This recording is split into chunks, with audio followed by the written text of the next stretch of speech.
Hello guys. Welcome to Pakistani real action. तो कैसे हैं आप सब? उम्मीद है आप सब बढ़िया होंगे और मजे में होंगे। मेरा नाम है मैं हूं बशीर सुबह। आज की वीडियो काफी ज्यादा कमाल की होने लगी है। वीडियो का जो टाइटल है वो है Indian military versus Pakistan and Turkish military 2023 comparison. मतलब 2023 में इंडियन मिलिट्री के आगे तुर्की और पाकिस्तान की मिलिट्री कहां तक स्टैंड करती है, आज ये देखेंगे। इसमें कोई शक नहीं, इंडिया बहुत ज्यादा पावरफुल है, लेकिन देखते हैं ये लेकिन इंडिया हाँ। इधर उधर पाकिस्तान और तुर्की है, दो लेकिन देश उधर इंडिया है एक और है। इधर अकेला हाँ। इंडिया है। तो देखते हैं वो दो देश ज्यादा पावरफुल है या इंडिया। बहुत ज्यादा मजा आने लगा है। शेयर स्टडी का गाइस ये वीडियो है, इनकी वीडियो का लिंक मिल जाए आप लोगों को डिस्क्रिप्शन में। प्लीज इनका चैनल लाजमी सब्सक्राइब कीजिएगा। काउंट करते हैं 3 2 1 एंड स्टार्ट। दोस्तों, भारत की वैल्यू जैसे जैसे विश्व मंच पर बढ़ती जा रही है, वैसे वैसे भारत के विरोधी देशों की संख्या भी तेजी से बढ़ रही है। क्योंकि भारत अब एक गुट निरपेक्ष देश होने की बजाय अपने इंटरेस्ट के अकॉर्डिंग भारत की नीतियों को सपोर्ट करने वाले व उसका विरोध करने वाले देशों के साथ स्पष्ट तौर पर संबंध बनाने लगा है। अब पाकिस्तान मिलिट्री तो अपने देश की जनता व उनके कीमती रिसोर्सेज व जीडीपी के एक बड़े हिस्से का इस्तेमाल देश की सुरक्षा की खातिर करने का हवाला देकर हमेशा से ही पाकिस्तान की जनता को भारत जैसे बड़े दुश्मन का डर बताकर लूटती आ रही है। तो वहीं अब तुर्की भी पाकिस्तान के साथ खड़े होकर न सिर्फ भारत के खिलाफ पाकिस्तान की मिलिट्री को अपने हथियार बेच रहा है, बल्कि तुर्किश डिफेंस इंडस्ट्रीज के कई हथियार सीधे सीधे भारतीय डिफेंस इंडस्ट्रीज के कई हथियारों को खुली टक्कर देते हुए एक दूसरे के कस्टमर देशों की भी अपनी ओर करने की खींचातानी में लगे हुए हैं। अब भारत और पाकिस्तान के बीच जो लंबे समय से एक अपकमिंग वॉर की संभावना बनी हुई है, जिसके दौरान भारत को या तो पाकिस्तान या चाइना दोनों के ही साथ एक ही समय पर युद्ध का सामना करना पड़ सकता है, या फिर पाकिस्तान और तुर्की एक साथ मिलकर भारतीय मिलिट्री के सामने एक तगड़ी चुनौती किसी भी समय पेश कर सकते हैं, जिसके लिए इंडियन मिलिट्री काफी तेजी से अपने आप को तैयार करने की कोशिश कर रही है। लेकिन यदि बात करें वर्तमान समय की ही, तो ऐसे में पाकिस्तान व तुर्किश मिलिट्री की कंबाइंड पावर के सामने इंडियन मिलिट्री कितने पानी में है, ये जानने के लिए आइए करते हैं पाकिस्तान व तुर्की की कंबाइंड मिलिट्री पावर के सामने इंडियन मिलिट्री की वर्तमान टोटल फायर पावर के बीच एक क्विक कंपैरिजन। लेकिन वीडियो में आगे बढ़ने से पहले आपके लिए एक सवाल। बैरख्तर अकेंसी किस देश का अनमैन्ड एरियल व्हीकल ड्रोन है, तुर्की या ईरान?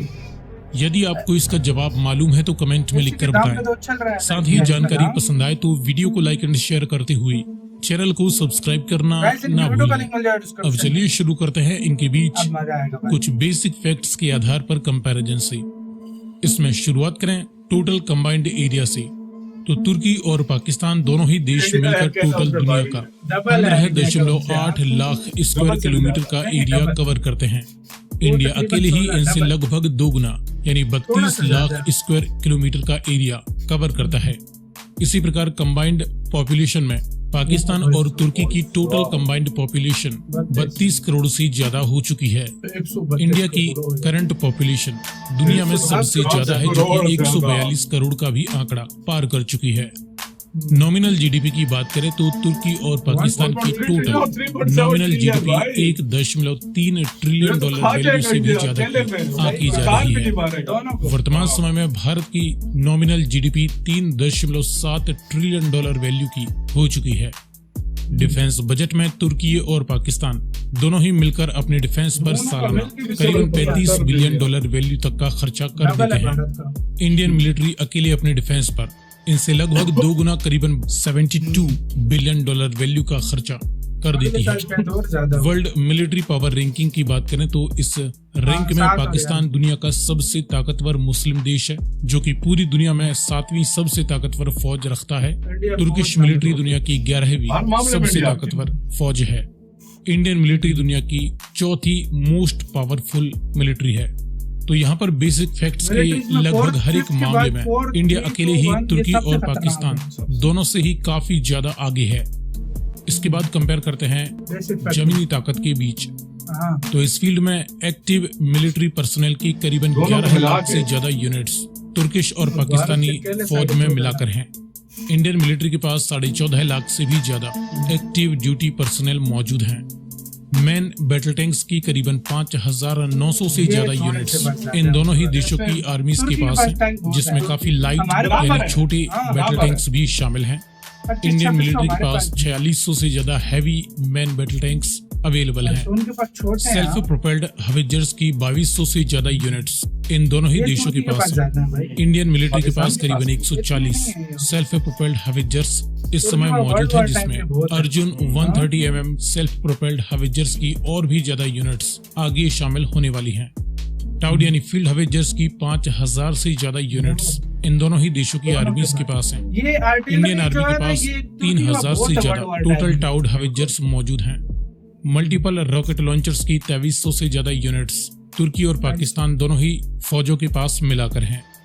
इंडियन आर्मी के पास 1000 से 1300 के करीब मल्टीपल रॉकेट लॉन्च सिस्टम्स हैं, जिसमें BM-21 सिस्टम्स की कई यूनिट्स को अभी अपग्रेड किया जा रहा एडवांस है। है इंडिया के पास। इसके बाद कंपेयर करते हैं हवाई पावर के बीच में, तो तुर्की और पाकिस्तान दोनों ही देशों के पास कुल मिलाकर 2500 से ज्यादा विभिन्न प्रकार की total military aircrafts. Indian military के पास 2350 से ज्यादा सभी प्रकार के मिलिट्री एयरक्राफ्ट्स अवेलेबल हैं। इनमें फाइटर इंटरसेप्टर्स जैसे मल्टी रोल जेट्स की 620 से ज्यादा यूनिट्स इन दोनों ही देशों के पास हैं। इंडिया के पास 550 से ज्यादा विभिन्न प्रकार की मल्टी रोल जेट्स अवेलेबल हैं। डेडिकेटेड अटैक्स के लिए ground attack and bomber aircrafts की 140 से ज्यादा यूनिट्स तुर्की और पाकिस्तान के पास हैं।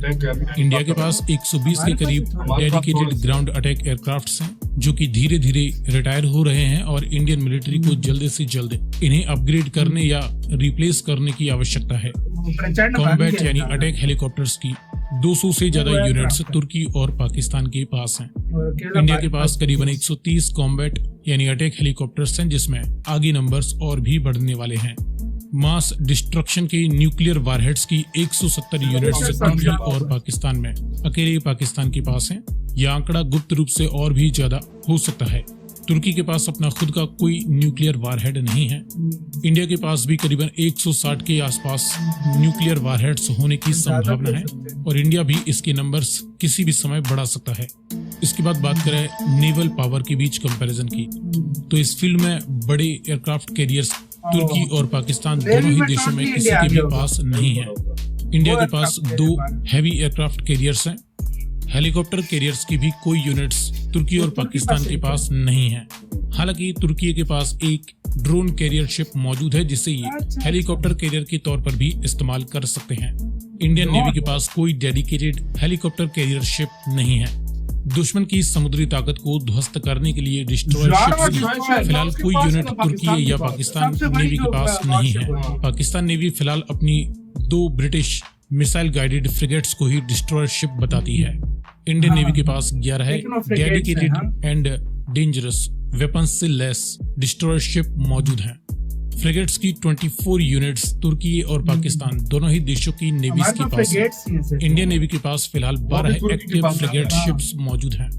कॉर्वेट्स की 11 यूनिट्स जहां तुर्की और पाकिस्तान दोनों ही देशों के पास है। इंडियन नेवी के पास फिलहाल 19 कॉर्वेट शिप्स मौजूद हैं। समंदर के गुप्त हथियारों में सबमरीन्स की 20 यूनिट्स इन दोनों ही देशों की नेवीज के पास है। इंडियन नेवी के पास करीबन 18 सबमरीन्स मौजूद हैं। सो फ्रेंड्स, इस प्रकार ये रही इंडियन। इसी के साथ तो यार वीडियो खत्म। तो यार बेसिक में भी भारत आगे था, नेवी में भारत आगे था, एयरफोर्स में तकरीबन मिलिट्री में लैंड आर्मी में जो तुर्की के पास वर्ल्ड वॉर 2 के समय के जो कुछ पुराने वेपन्स है, पाकिस्तान के पास भी पुराने समय की पड़े, हमारे पास भी है, लेकिन तुर्की के पास बहुत सारे हैं ना, बहुत सारे। मैं तब बोल रहा हूँ तुर्की के पास वो उनकी वजह से कुछ टाइम में इंडिया ने बहुत कुछ जो है ना लिया इंडिया ने। और भारत में असल चीज होती है पैसा, जो भारत में इतना है कि भाई अगले हैरान रह जाए, इतना पैसा नकदी में भारत पर नकदी में $600 बिलियन पर है नगद, कि मतलब भारत जितना वेपन उठा सकता है उठाए, कोई वो फर्क नहीं पड़ता, नगद जिसका पैसा और सबसे बड़ी बात यार ये, मैं अगर ये जिस तरह का कंपैरिजन है ना, अभी मिसाइल टेक्नोलॉजी आती, मैं कहता हूँ तो नजदीक मिसाइल टेक्नोलॉजी भारत में बहुत है, ये बात है। और इधर भाई नेवी में मेन जो चीजें होती है एयरक्राफ्ट कैरियर और डिस्ट्रॉयर, सबसे खतरनाक वो है ही नहीं इनके पास, किसी के पास। दोनों मतलब मैं समझ रहा हूँ तुर्की के पास होंगे, उसके पास भी नहीं। उसके पास भी नहीं है, क्योंकि मुझे पता है कॉर्वेट्स और जो फ्रिगेट्स वगैरह है ना, हाँ। वो तुर्की से लेता है पाकिस्तान, हाँ। वो बना कर देता है। तुर्की और चाइना हाँ, से तुर्की और चाइना से, तो उन्होंने डिस्ट्रॉयर तो तुर्की भी नहीं बनाता। नहीं बना। हाँ, तो ये थी बात यार, मजा आया यार कंपैरिजन। और अगर मुकाबले की बात की मुकाबले हो जाए तो ना, भारत ये स्ट्रांग है, भारत स्ट्रॉन्ग क्या, खा भी अल्ट्रा स्ट्रांग जाए, है। दोनों को खा भी जाए, और खा मजे भी की ना ले। बात ये कि 142 करोड़ लोग, वो भी एक तरह से एक सेना है। भारत के पास 110 करोड़ तो एक्स्ट्रा बनते वही हैं, एक्स्ट्रा बनते हैं। हाँ। भारत पर जो 142 करोड़ लोग हैं, वो वक्त आने पर भारत जितना भर्ती करना चाहे वो खुशी से भर्ती होंगे। खुशी से होंगे, तो बिल्कुल मतलब होंगे। भारत को इस चीज की प्रॉब्लम नहीं है। आपको क्या इसका कहना है, अपने कमेंट सेक्शन में अपना बहुत बहुत ज्यादा ख्याल रखिएगा तो यार।